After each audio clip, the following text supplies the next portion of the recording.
Have you ever felt like you were losing your mind? Questioned your own memories, your own sanity?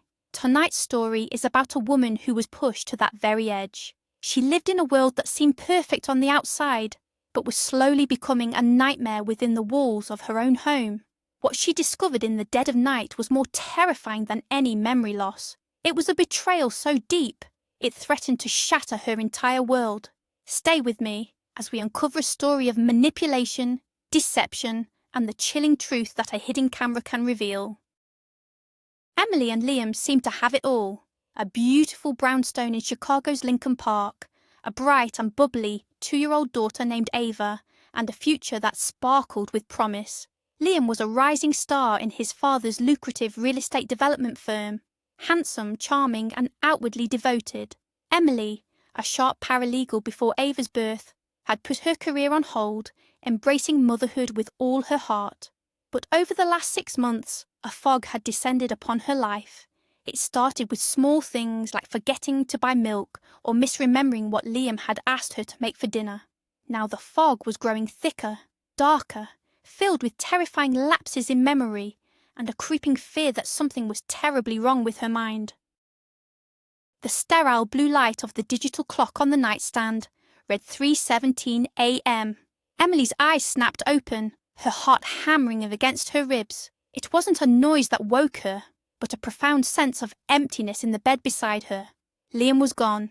The sheets on his side were cool to the touch, the indent from his head already fading. A sliver of light bled from under their bedroom door, thin and sharp in the oppressive darkness. She could hear a faint, muffled murmur, a conversation. Why would Liam be on the phone in the living room at this hour? Her first thought was work, a late-night call with an overseas investor. But this felt different. A cold dread, slick and oily, seeped into her veins. She slid out of bed, her bare feet silent on the hardwood floor, and crept towards the door, every instinct screaming that she was about to discover something she could never unknow. She pressed her ear against the cool wood of the door, holding her breath. Liam's voice was a low, intimate whisper, a tone she hadn't heard from him in years. I know, baby. Just a little longer. A pause. Emily strained to hear the other side of the conversation, but there was only silence. Then Liam's voice again, laced with a strange mixture of frustration and affection. Because it has to look real, Jessica. We've come too far to rush it now.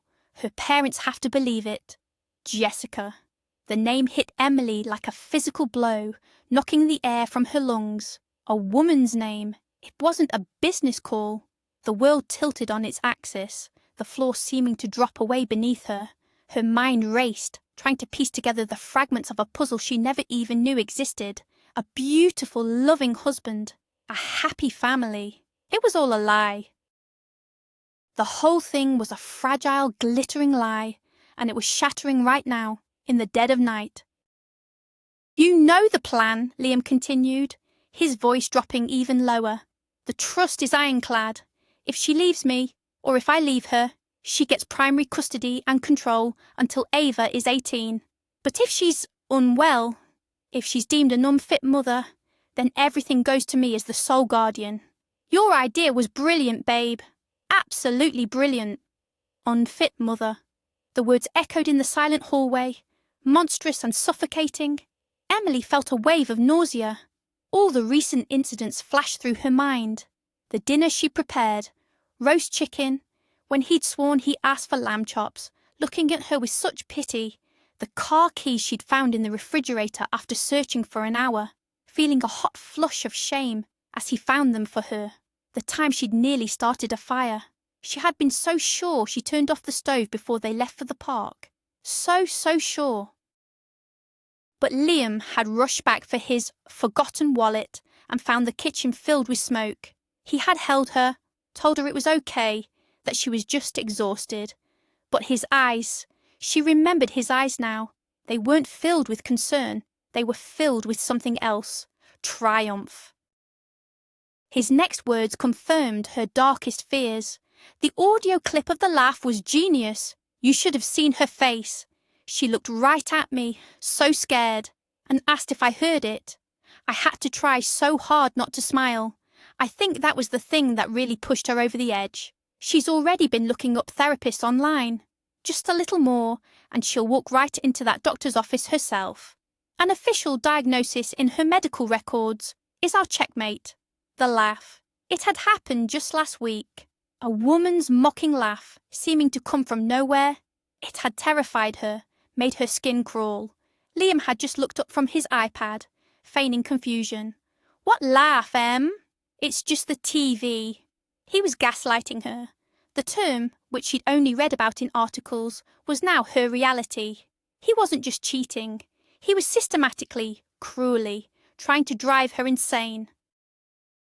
He was trying to take her daughter away by convincing the world, and even Emily herself, that she was crazy. Emily backed away from the door, her movements stiff and robotic. She stumbled back to the bed, sliding under the covers, her body trembling uncontrollably. She turned to face the wall, pulling the duvet up to her chin like a shield. She had to pretend she was asleep. He couldn't know she had heard. Every fibre of her being wanted to burst through that door, to scream, to confront him, to shatter his face with the truth. But a cold, sharp corner of her mind, the part that hadn't been clouded by his manipulation, knew that would be a mistake. He would deny everything. He would twist her words, use her hysteria as further proof of her instability. No, she couldn't give him that satisfaction. She had to be smart. She had to be strategic. The terror that had gripped her moments before was now crystallizing into something else, something hard and cold. It was rage, and with that rage came a sliver of clarity she hadn't felt in months. Liam slipped back into the room minutes later, the faint scent of another woman's perfume clinging to him. Emily kept her breathing even, a slow, steady rhythm that betrayed none of the tempest raging inside her. He settled into bed without touching her, and soon his soft snores filled the room. Sleep was impossible for Emily.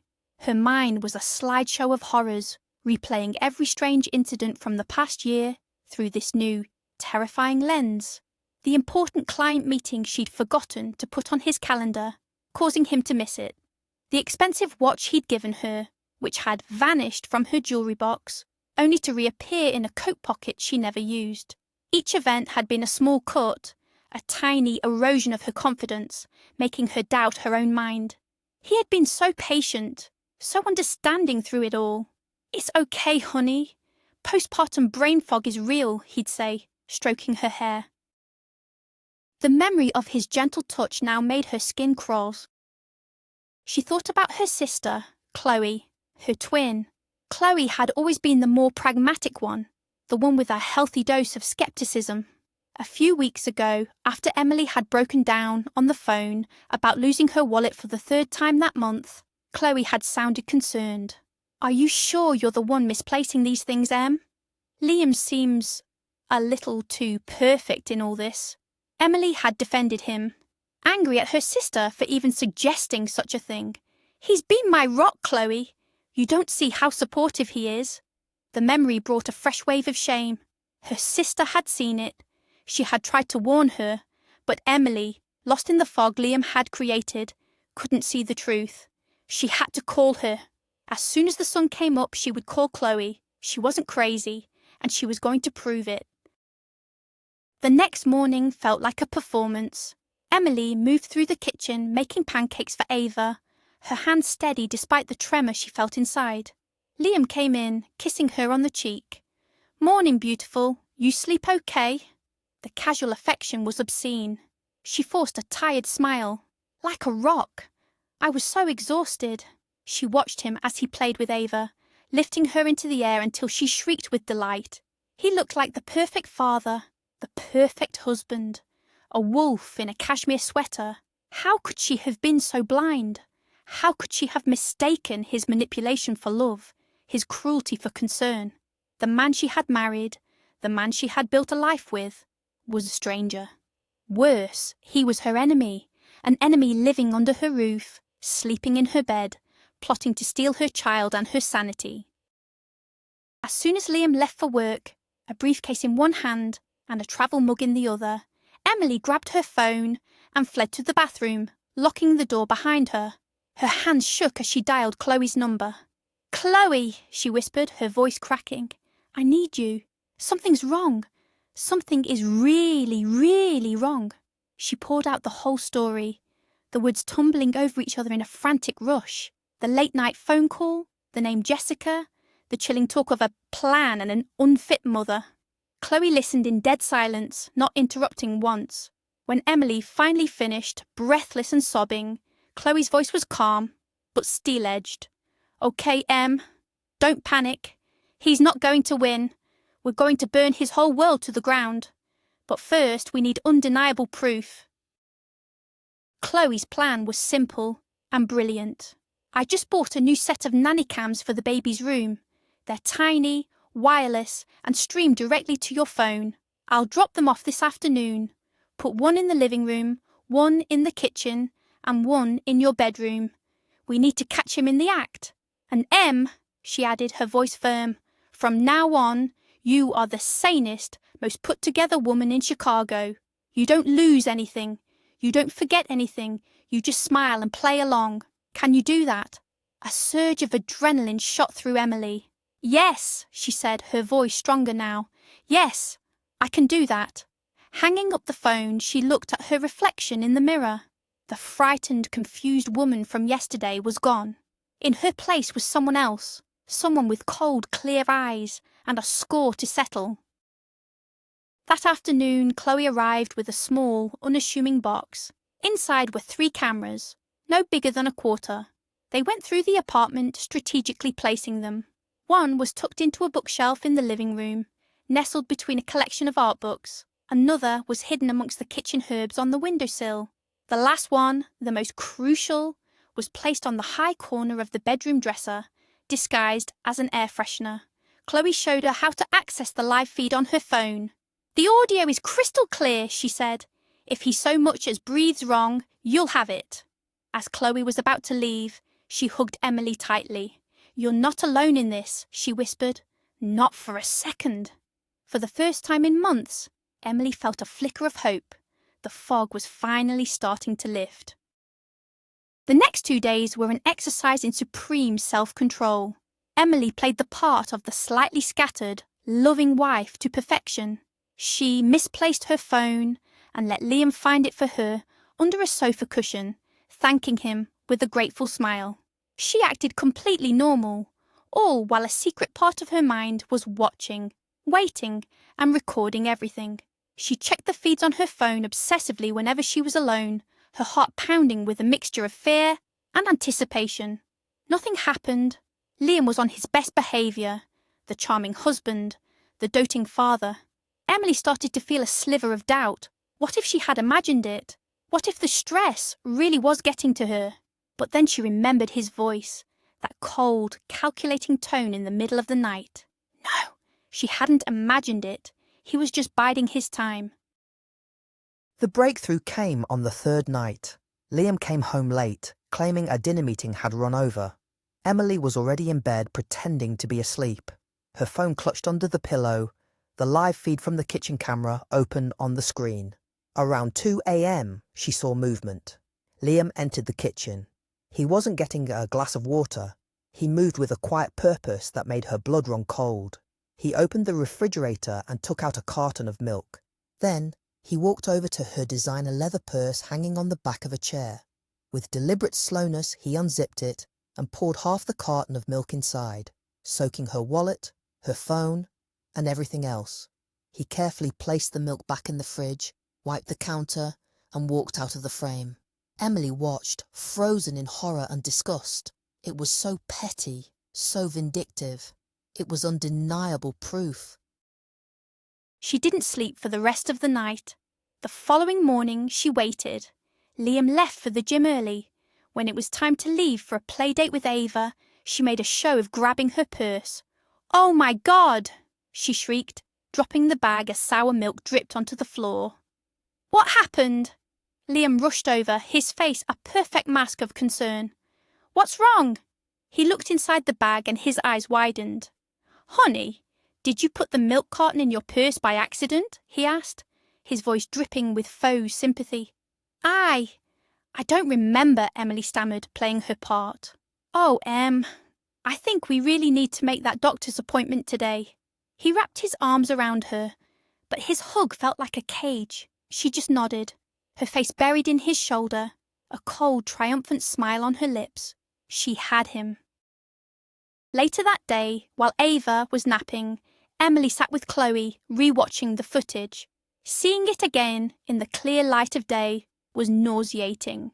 Chloe just shook her head, her expression grim. He's a monster, a complete sociopath. What do I do now? Emily asked, feeling a tremor in her hands. Do I go to the police? Not yet, Chloe said, her mind already working. A messy divorce case could drag on for years. He'd use his father's money to bury you in legal fees. We need to go bigger. We need to end this in one move. How? Emily asked. Chloe looked at her, a fierce light in her eyes. His parents, she said, Richard and Helen. They adore you and Ava. And from what you've said, they hold all the cards. We show this to them. We let them deal with their own monster. The idea terrified Emily. Richard and Helen had always been so kind, welcoming her into their wealthy, powerful family with open arms. They saw her as the stable, loving woman who had finally settled their wayward son down. Showing them this video felt like a betrayal in itself, like she was shattering their world too. But Chloe was right, it was the only way. Liam was afraid of only one thing, losing his father's money and approval. His parents were her silver bullet. She took a deep breath and picked up her phone. Helen, it's Emily, she said, her voice shaking slightly. I was hoping you and Richard might have some time to talk. There's something important you need to see. They met the next evening at the parents' sprawling home in Kenilworth, a wealthy suburb north of the city. The house was immaculate, filled with art and the quiet hum of old money. Richard and Helen greeted her warmly, fussing over Ava, before a nanny whisked her away to a playroom. Emily sat on a plush, cream sofa, her hands clasped tightly in her lap, Chloe by her side for support. What's this all about, dear? Helen asked, her smile kind. You seemed so distressed on the phone. Emily's heart pounded. She took out her tablet, placed it on the polished mahogany coffee table, and pressed play. She started with the footage of the milk in her purse. Helen gasped, her hand flying to her mouth. Richard's face, usually jovial, hardened into a cold, unreadable mask. Then Emily played the audio she had saved from her phone, the recording of Liam's late-night conversation with Jessica. She hadn't realised the bedroom camera had captured it so clearly. As Liam's voice filled the silent, opulent room, detailing his plan to have her declared an unfit mother to get control of Ava's trust fund, Helen began to sob quietly. Richard didn't move a muscle, but a dark flush crept up his neck. He stared at the tablet, his jaw clenched so tightly a muscle jumped. The air in the room grew thick and heavy with disbelief and dawning horror. When the recording finished, an awful silence descended. Emily felt a single tear trace a path down her cheek. It was done. The truth was out. Richard finally spoke, his voice low and gravelly, laced with a pain so deep it seemed to shake the room. We knew he had.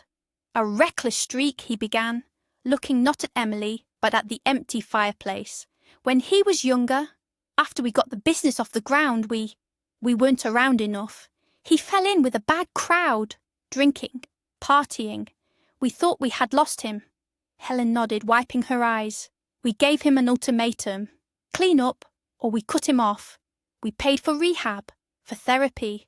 We truly thought he had changed. When he met you, Emily, we saw it as a miracle. You were everything good and kind. We thought you had saved him. His confession hung in the air, heavy with regret. They hadn't seen a changed man. They had seen a better actor. We set up the trust for Ava to protect her, Richard continued, his voice hardening with resolve. And we made it clear to Liam.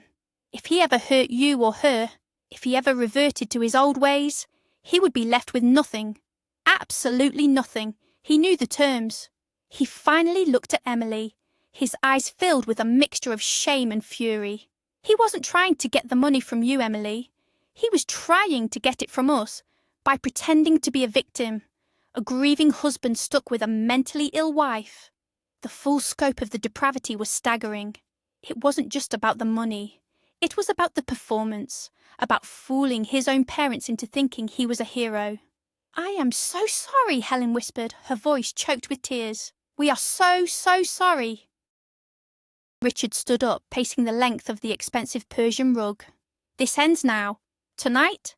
He pulled out his phone and made a call. "Get Anton on the line," he barked at his assistant, "and call our family lawyer. Tell him to meet me at the office in 1 hour." He hung up and turned to Helen. "Call Liam. Tell him he needs to come here immediately. A family emergency. Don't tell him why." Helen nodded, her face pale but determined.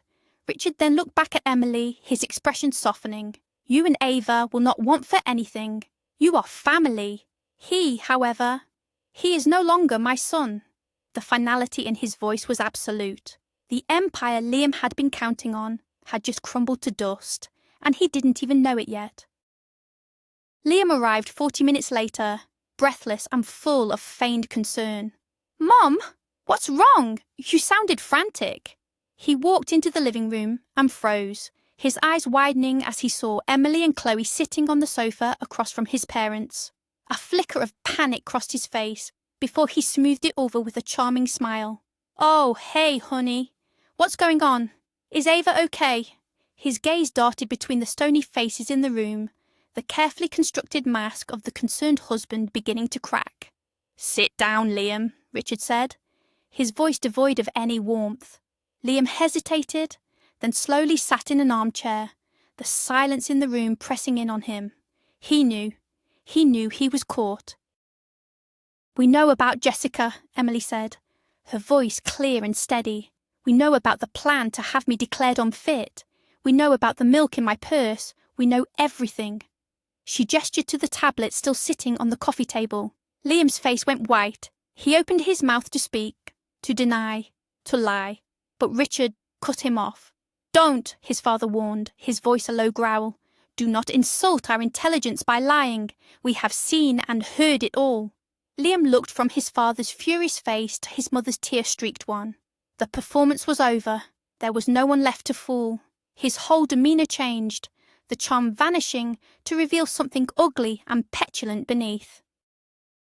"It's your fault," he spat, pointing a finger at his parents.